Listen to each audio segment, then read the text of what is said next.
Hi, welcome to the Closet Philosophy Podcast. This is Jennine. I'm a personal stylist. And this is Kristen. I'm a fashion writer, and we're here to uncover the ways that your personal style is so much more than just clothes. Whether you realize it or not, what you wear touches on science, psychology, culture, politics, and so much more.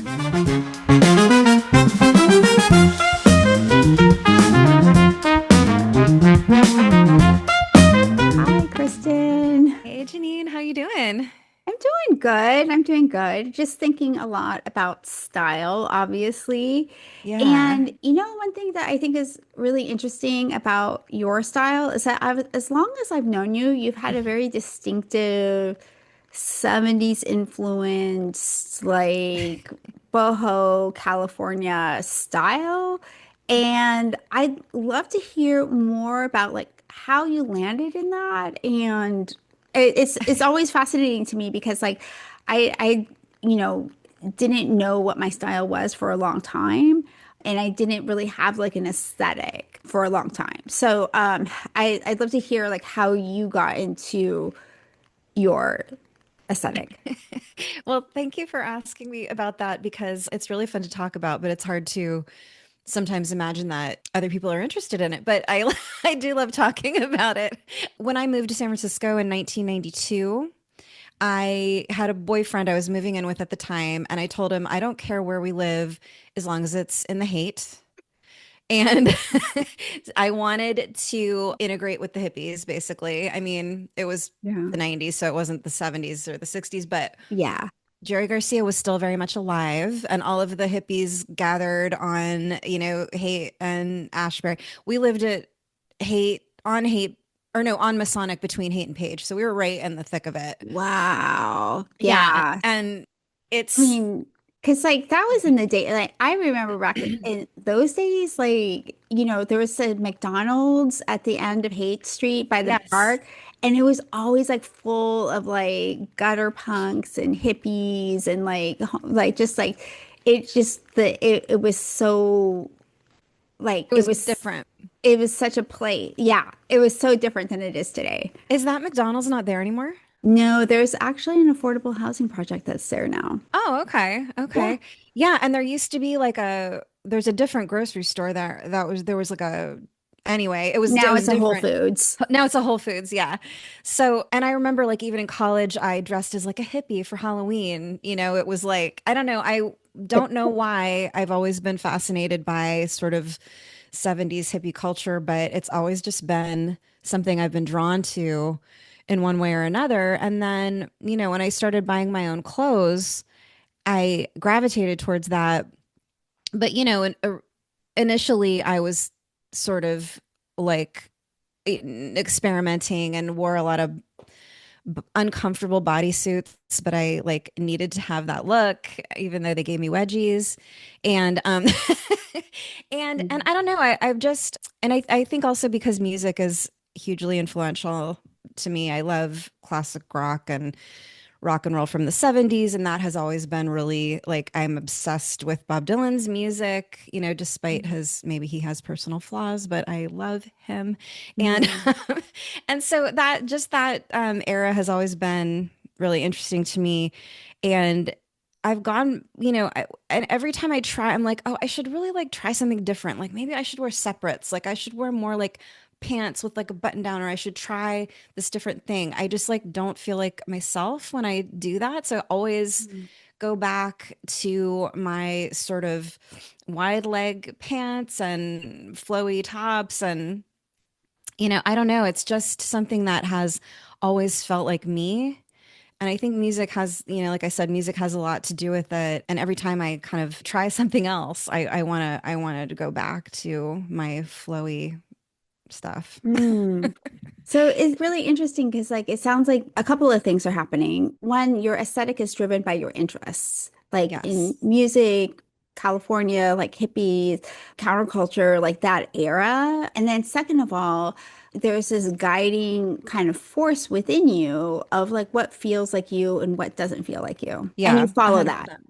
Yeah, yeah, Yeah. 100%. Because it's very, clear to me when it doesn't feel like me. I'm like an uncomfortable and I just feel like a little bit like an imposter.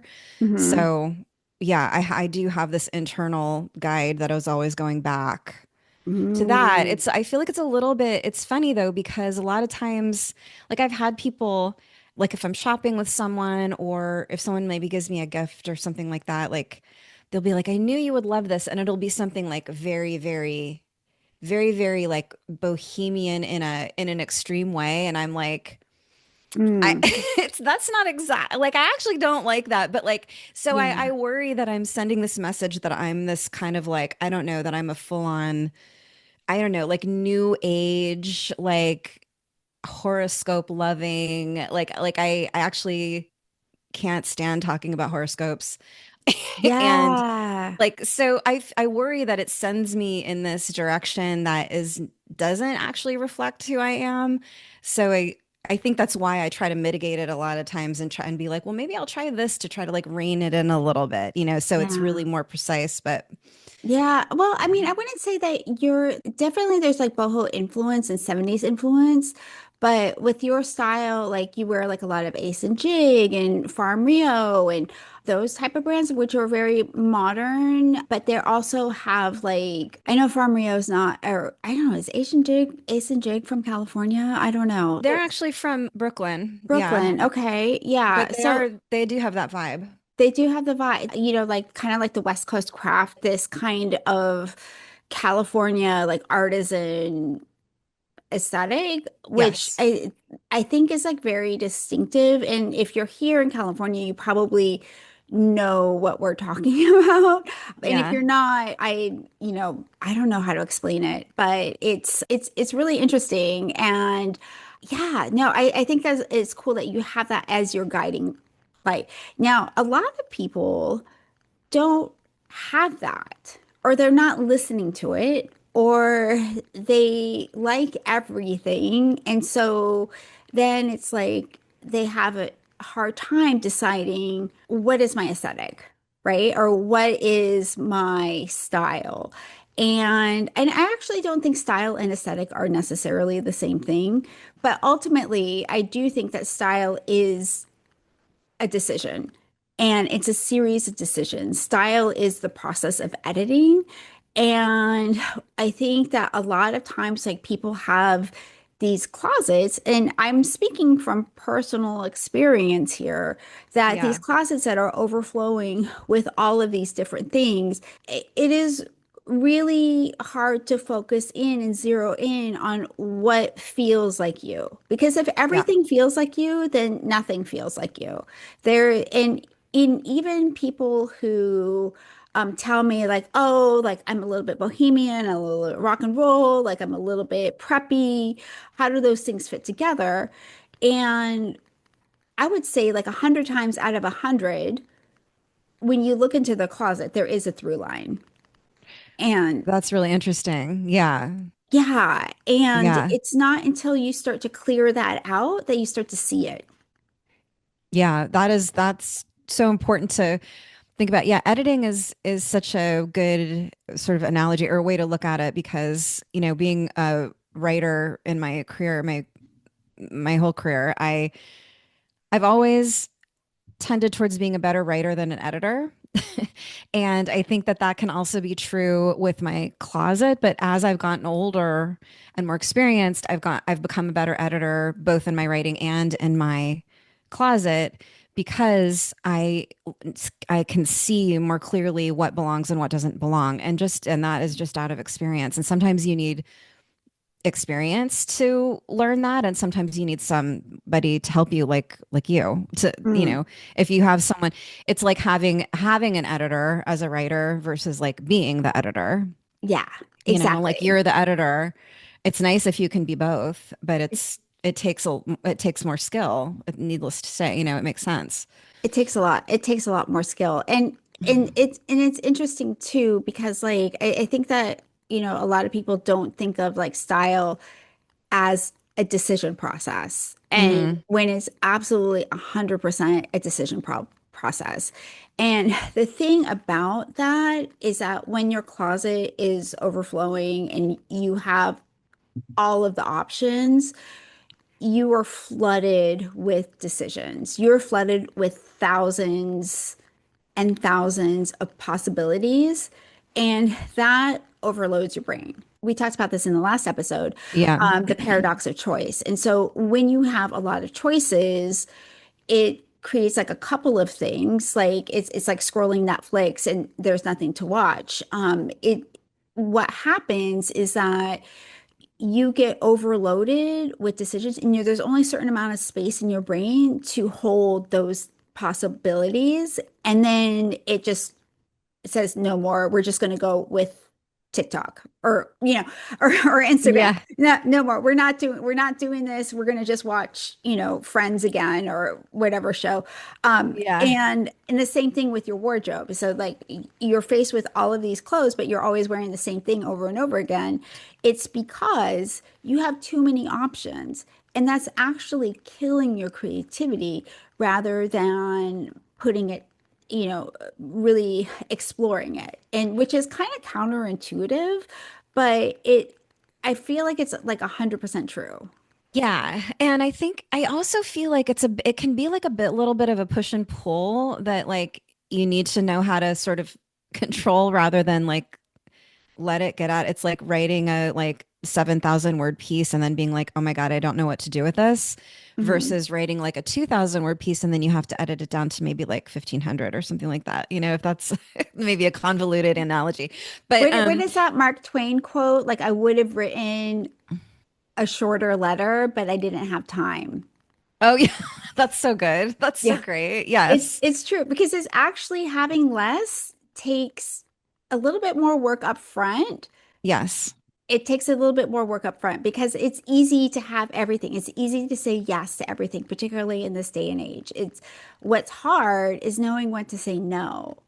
Absolutely. Yeah, And s- absolutely. and defining like this is what I'm not and making that decision. And I think what happens to a lot of people is they have all of these things in their closet and it's well, maybe one day I'm going to need this. Or maybe one day this will feel like me. Or Yeah. maybe one day. And the Or like reality it is, should. Maybe it should. And so maybe one day it will. yeah, like I had this red tulle dress that was like, amazing and so cool and such a statement piece. I never wore that thing. And I kept that thing for 2 years. Never, I wore it one time actually with lunch with you. I Um, remember it was so cute. it is cool dress, love it. Yeah.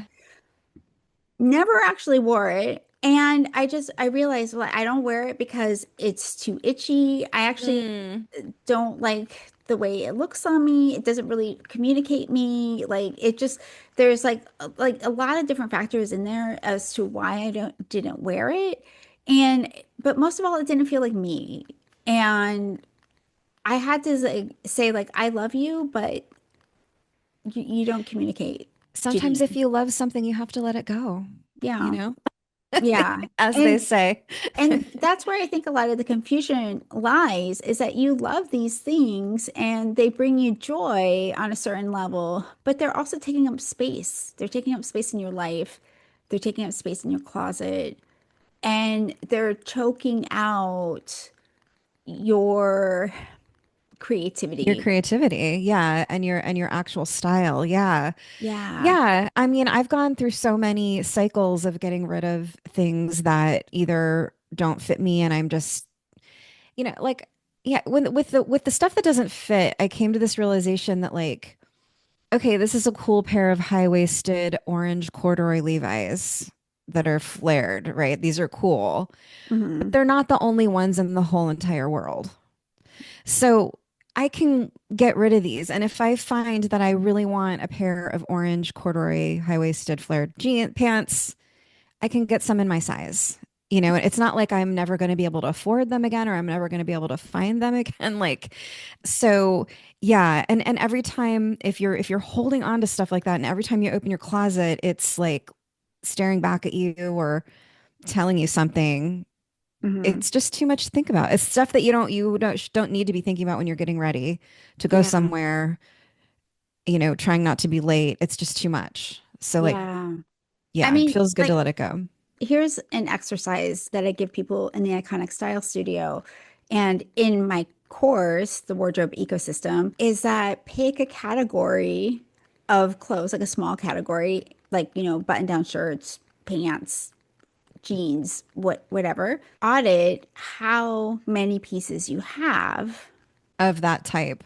of that Yeah. type of clothing, and then go back and say, which pieces did I wear in the last 3 months? Hmm. Which pieces did I wear in the last 6 months, year? And see if there is any like pattern there and see what it tells you. And what happened with me is that I had something like 29 button-down shirts.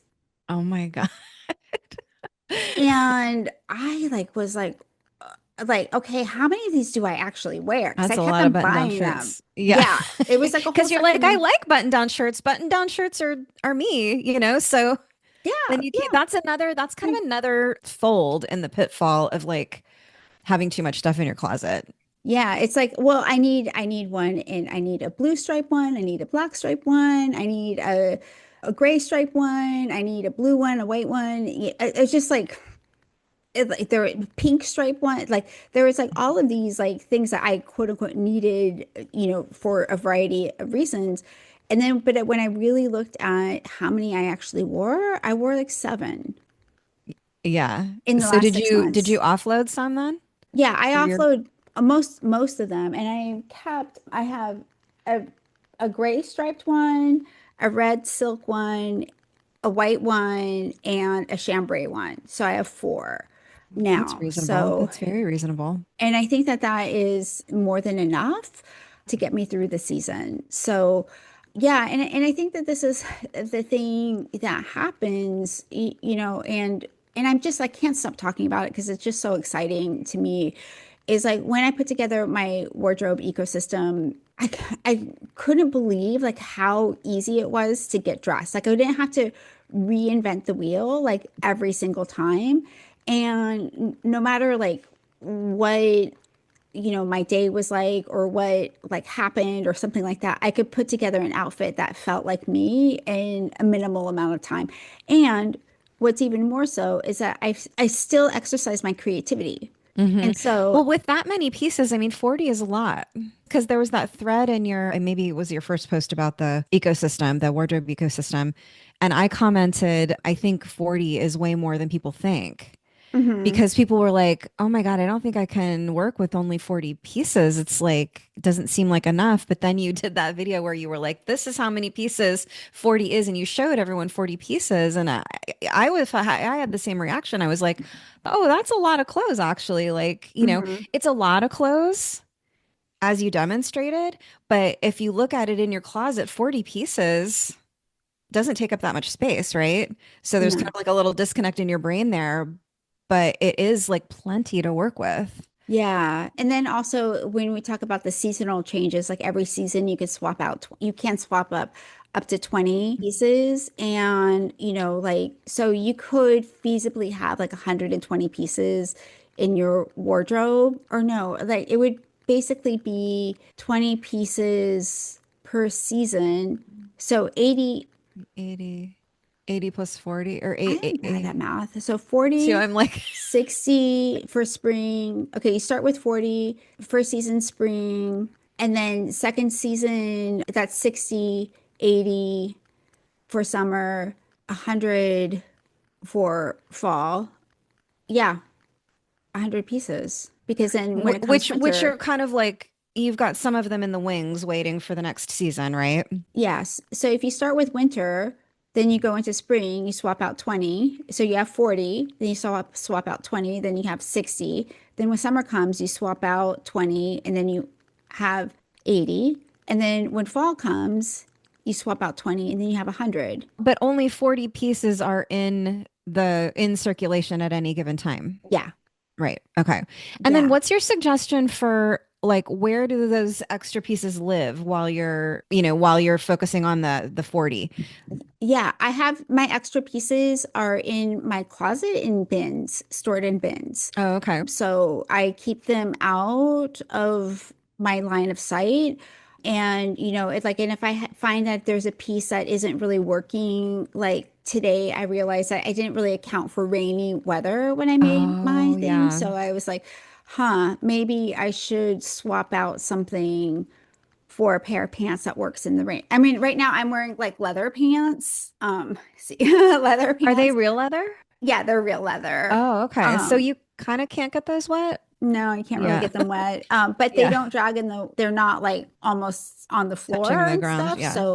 So I need like a more like fitted pair of pants, or maybe just wear a skirt, maybe just wear my skirts or something like that when it rains. Yeah.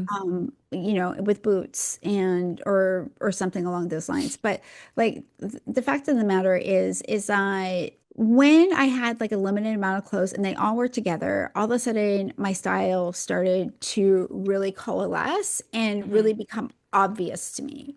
Because before I was like playing and experimenting, and there's always like these like little, side quests happening all the time.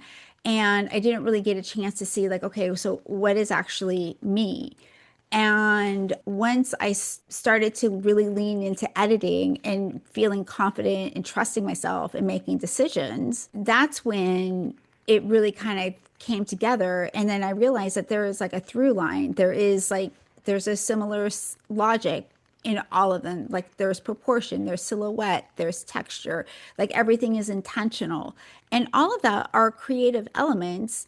So it's not like you're sacrificing creativity, but like any artist, like I went to school for typography and I studied typography, and there was like a rule, like not quote unquote rule, but like they said, like, don't use more than like three typefaces or something Hmm. like that. And so like Hmm. limit yourself to the amount of typeface or type sizes, or and they say like really focus on your editing process. And so it's like the same with writing, it's the same with design. And with artists, they have like a color palette that they work with, and that is their parameters for their creativity. And it doesn't limit you because it eliminates decisions that you don't necessarily have to make. And so then you can Right. focus on actually being creative. Right. With less decision fatigue, you can actually, because a lot of times I think constraints encourage creativity because Hmm. you have less choices, you have less to work with, so you figure out interesting ways to put them together. Exactly, You know, exactly. For example, the other week I had this vest that was like, there's this long vest that had the slits up the side. So it was almost like a dress, but it had like long slits. So it was a vest. And I wore it, in a couple of different ways. And it was really interesting. Like towards the end, I was like, I don't know what to do with this. Like, and then I put my arms back out and wore it around my neck as a scarf. And it was like this really yeah. cool, like structured shape that it Oh, I saw made. that picture actually. It looked really cool. Yeah. Thank you. Yeah. And it was just like, oh, like this would never have happened if I thought that, oh, I want to wear a scarf. I need to wear a scarf. Right. Right, And right, so, right. Like, because you wouldn't um, have thought of that as a scarf. yeah, Yeah. so these are like the cool things that happen and these cool discoveries. And that's how you develop things like your trademarks. Like I always think of like Fred Astaire, and he always wore a tie as a belt. And like that was his little signature. Oh, I didn't know that. That is cool. Or Jane Birkin when she had a basket as a purse. These like Mm-hmm. quirky little signatures, they don't come from having everything available to them. They come from limitations. Yeah, exactly. And so, and this is what I kind of want to, kind of drill into people's minds is that creativity is just problem solving. Mm-hmm. And style is just decisions of deciding, what solutions work and which ones don't. Right. Right.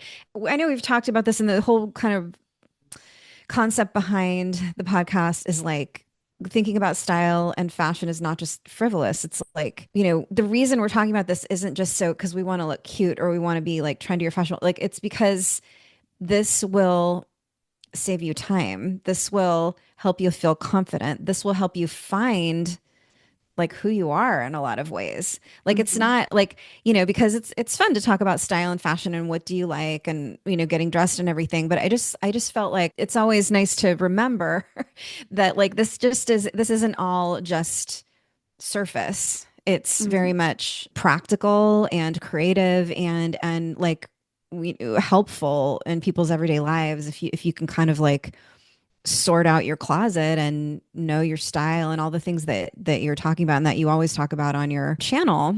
Yeah. Yeah, well, this is like the thing. It's like if you're always like looking for your style and you're always like trying to get like new pieces, like maybe this is the thing, maybe this is the thing. You're never looking inward. You're always looking outward. When you're always out looking for that piece that expresses who you are, looking for that piece that will fix your wardrobe, that's a lot of labor. That's a lot of scrolling online. That's a lot of research. That's a lot of looking at Pinterest. That's a lot of, do I have this mental circus going on? Like, do I have this right? And Yeah. do I look okay? All of this kind of stuff, right?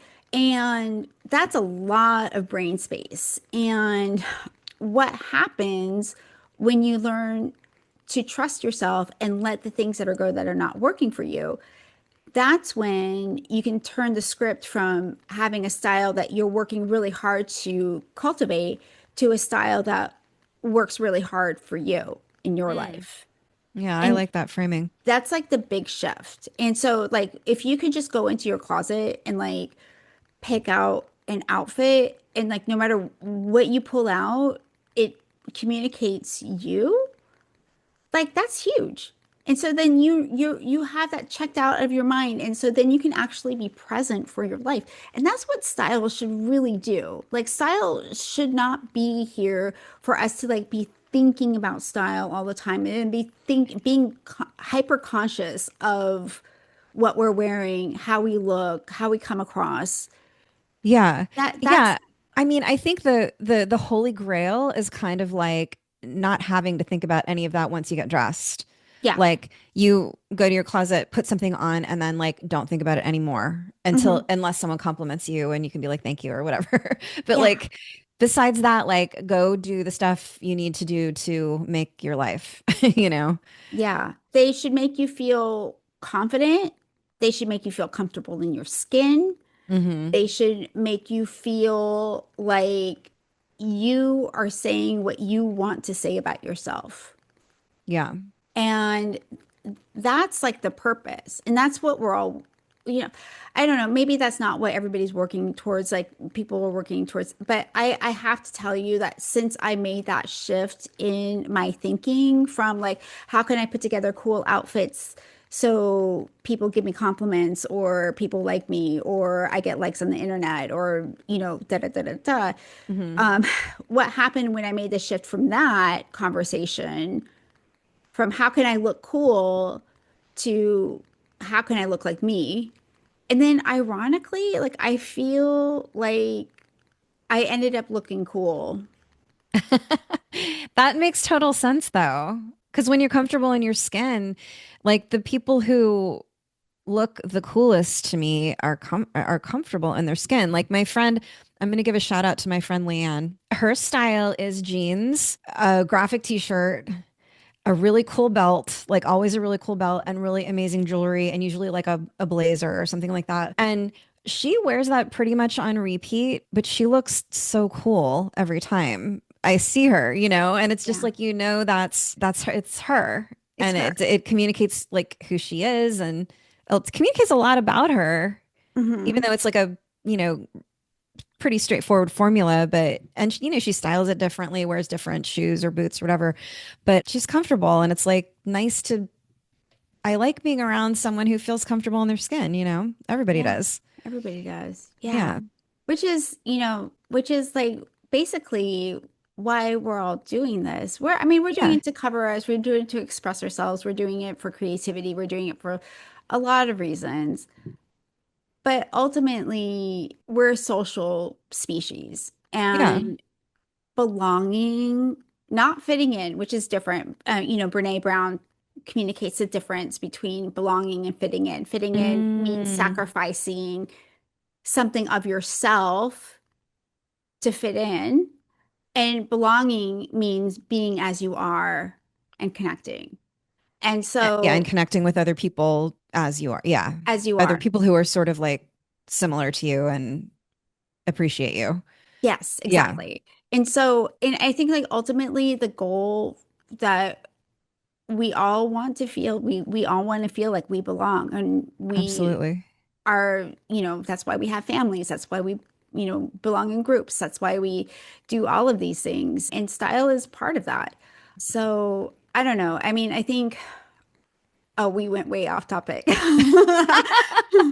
So, but I do think this is an important conversation to have. Yeah. And I encourage our listeners to ask themselves, like, what is it that you really want out of your style? Yeah, especially if your style and getting dressed feels like a major chore every day.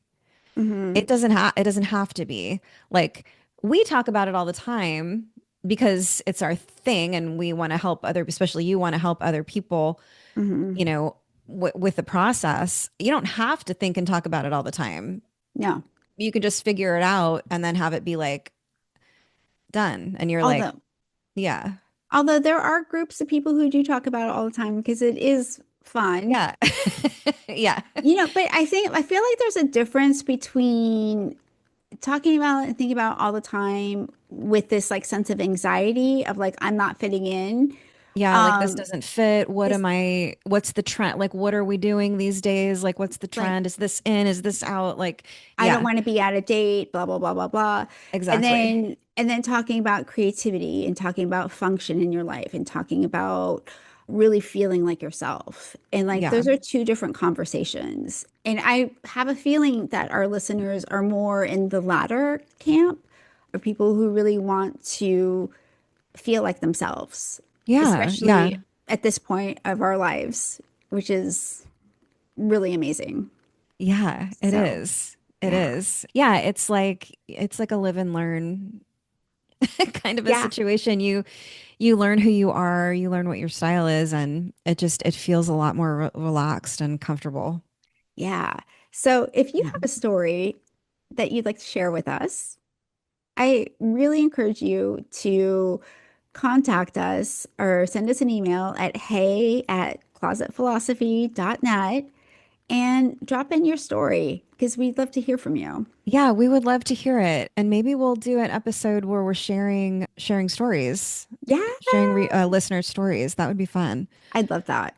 Yeah. Yeah. Cool. All right. Well, I think that wraps it up for today, but this is just a lot of food for thought. So, Yeah, for sure. yeah. All right. We'll see you next week.